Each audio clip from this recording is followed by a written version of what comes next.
Hi, everyone. This is the Crime Cafe, your podcasting source of great crime, suspense, and thriller writing. I'm your host, Debbi Mack.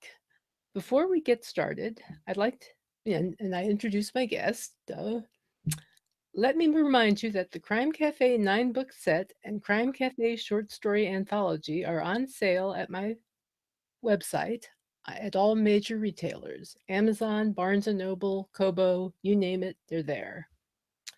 And just go to debbimack.com, DEBBIMACK, and click on Crime Cafe to find the buy links. You can also subscribe to the podcast there. Plus, I'm going to be making a big announcement. It's coming up soon. So stay tuned for the big announcement about the show. I guess what I've just done is made a big announcement about the big announcement. So if that's not from a Monty Python skit, I don't know what is.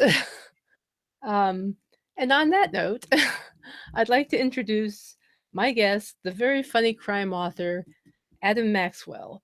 It's so great to have you here, Adam. Thanks for coming on. Well, thank you for having me. It's a pleasure.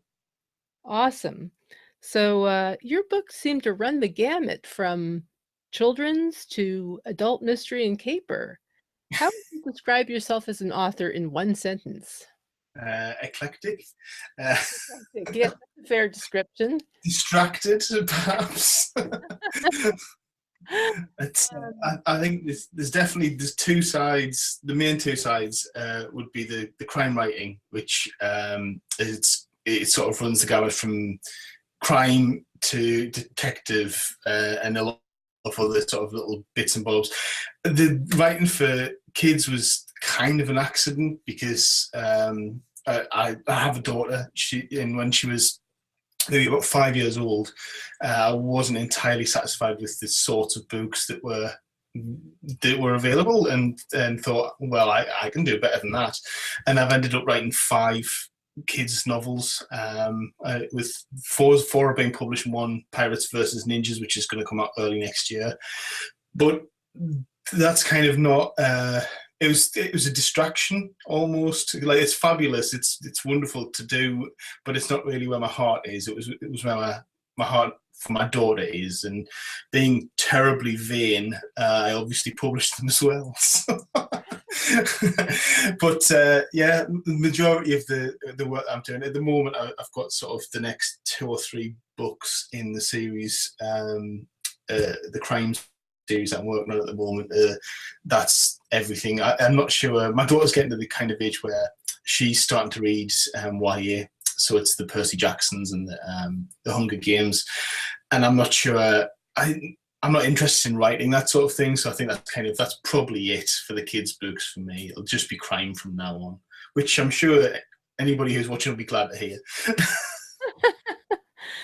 It sounds like your writing career sort of started with your daughter.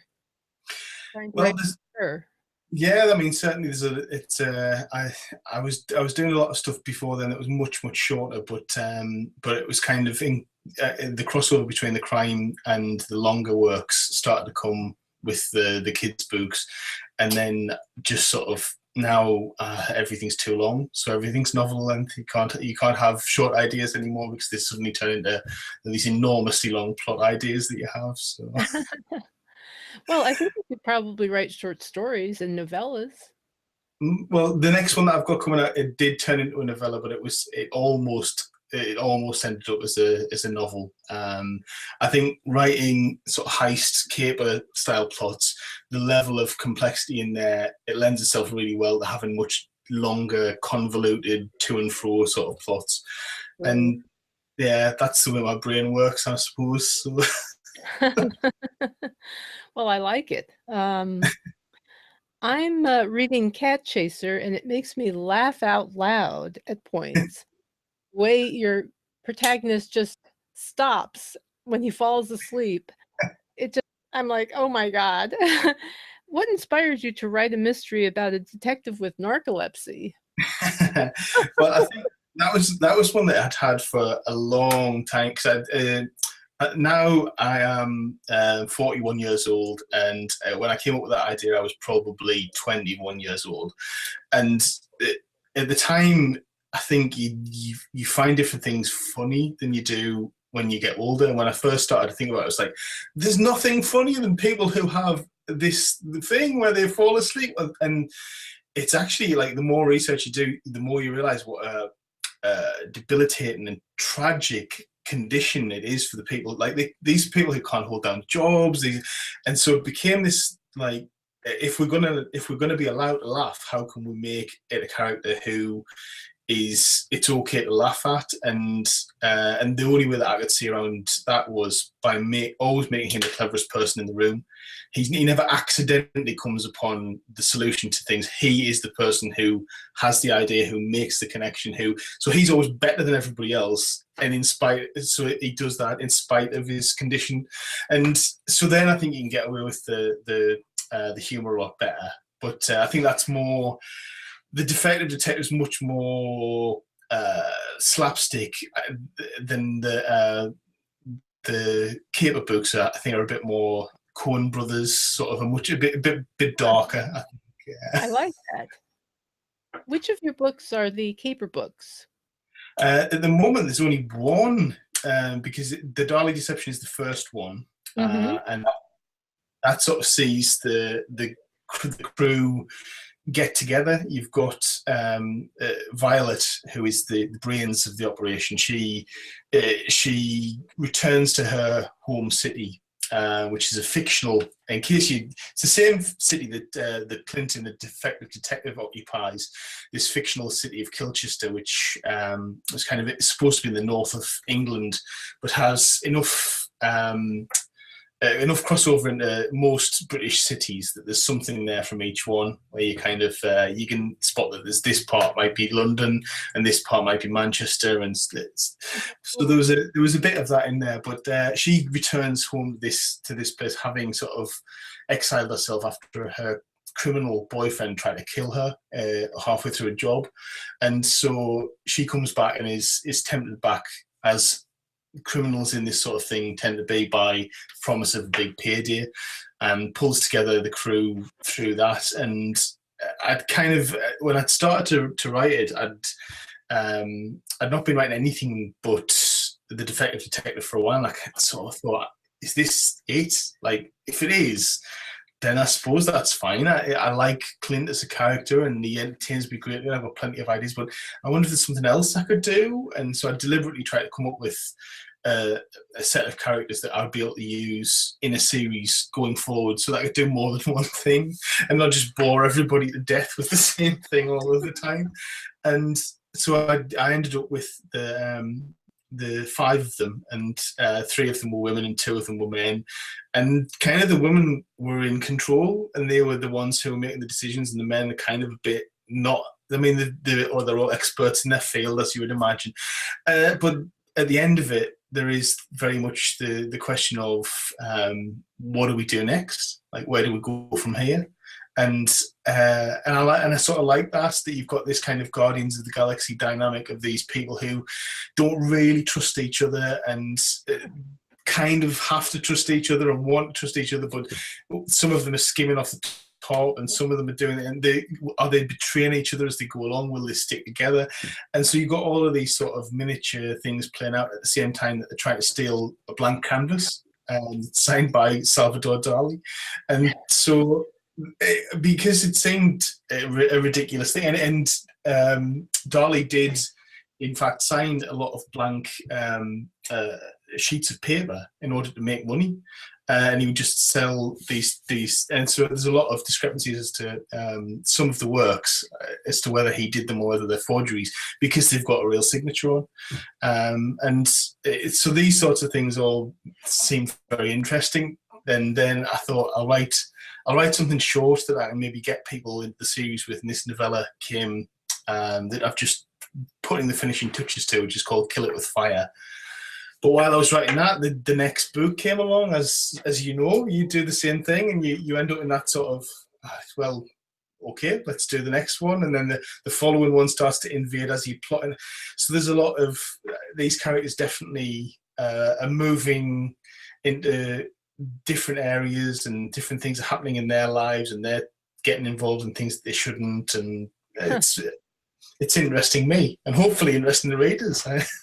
Well, I find it interesting. And what sort of arc do you anticipate for these characters? Well, I think it's a series characters. You often have a degree of reset, don't you? So that you kind of you move them a little way, but you don't necessarily want to take them so far that it's not a Harry Potter series where you've got a beginning and a middle and an end. It's more your sort of Donald Westlake kind of series where there are some changes and some things happen, but the majority of things you could pick up one of the books at any point and still get as much out of it, even if you hadn't read the rest of them. So I do kind of see the next book being the idea behind the next book is that they're going to inadvertently steal from an assassin, and so the assassin will then come after them and try to murder them all. So it's kind of not the traditional like let's knock off a casino kind of book, but in forcing them together in this kind of situation, that it'll probably bring a lot more trust in one another out of it. But then you've got in the detective books that you've been looking at, the computer expert in that is sort of the white hat computer expert is the sister of the black hat computer expert in the Dali Deception. So the prospect of putting them two together in a room and having them do family things at the same time that they're sort of trying to do, she's trying to stop her but she's trying to do the bad thing, and those kind of dynamics interest me. I've always been a big fan of kind of Jeeves and Wooster, PG Wodehouse, and those little awful, can you imagine what it would be like if they had Christmas dinner together somewhere and they were forced into an environment like that? It would be entertaining, but at the same time the crime aspects are always, well, how could she steal something? Oh, that would be good. Or you hear about a new technology and you think, yeah, Zoe would totally use that one. So, I'm not 100% sure where I'll take them, but I think it's for the next one to sort of bring this idea of them trusting each other a lot more. And then the follow-on book, definitely we need to break it after that. They need to stop trusting each other again after that. You got to have that conflict in there somehow, yeah. Well, sounds fascinating. I love the way your mind works. You mentioned a couple of authors that inspired you. Are there any others that have been an inspiration for you? Oh, certainly. I mean, Elmore Leonard, he is just the master.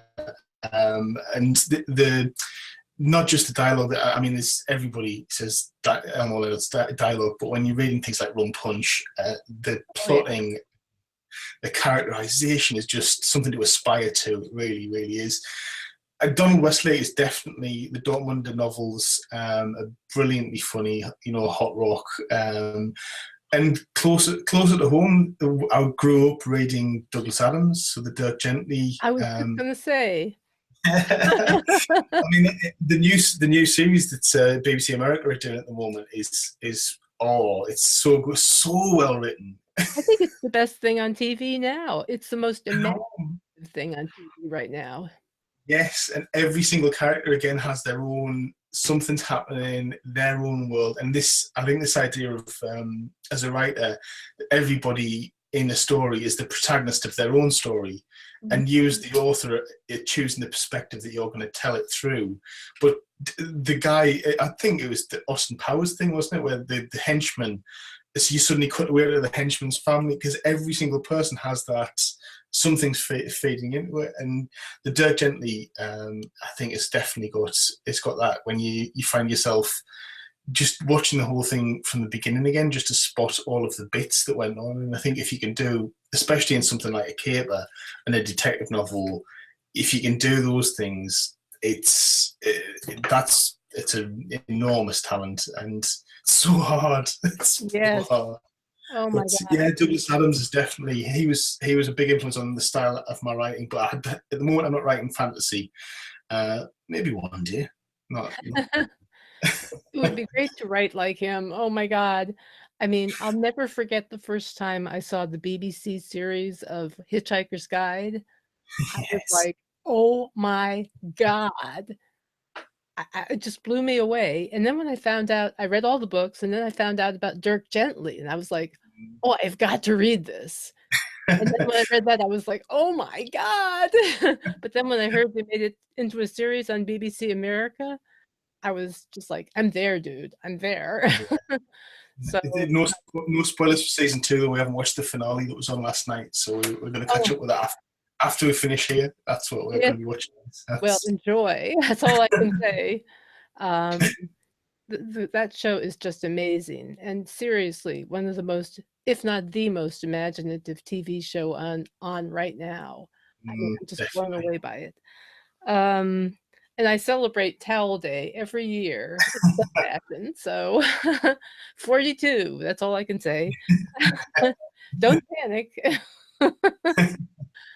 And just for the record, are you a Doctor Who fan? Of course, Of yes. course, of course. Um, How silly of there me was to a there was a ask. there was a Comic Con recently near where we live, and my daughter went as Matt Smith with the bow tie and the braces, and she forced me to go as Tennant. So that was and the Yeah. last one I went as Arthur Dent, which was just essentially me in my dressing gown Ooh. and pajamas. And virtually every single person that came up to me said, "Oh, you came in your pajamas." It's like no recognition whatsoever. My daughter's Kiki from Kiki's Delivery Service on this one, and "Oh, you look so good. We watched this obscure Japanese film. Who are you in your dressing gown?" No, we don't know that. So I just Brought a towel with your dressing gown. yes, I even had the satchel. I know that's for prefects Oh my gosh. technically. I had to carry my purchases somewhere. Indeed. Well, is there anything else you'd like to say before we wrap up? I'm not sure. No, being put What on the more is spot. there to say? Well, we are running a competition for the books at the moment, aren't we, on your blog? So if anybody wants to pop an email to adam@adammaxwell.com, I'll enter you into the prize draw. There's 3 physical copies on offer, and I'll post them anywhere in the world. Whoever wins those, and if you end, I'll send you copies of the Defective Detective just free, just so you can get an idea and see what you think, and maybe you'll like them. Well, I can't think of a more awesome offer than that. That is so cool. So cool of you, Adam. And thank you so much for being on. It's my pleasure. Thank you for having me again. I'm sorry? Well, thank you for having me again. You're very welcome. Duh. So anyway, I just want to finish up by saying to remind you that you can find links for the Crime Cafe publications on my website, debbimack.com, and to enter the giveaway for Adam's books because they're great. And with that, I will simply say thank you for listening or watching, as the case may be, and I'll see you in 2 weeks.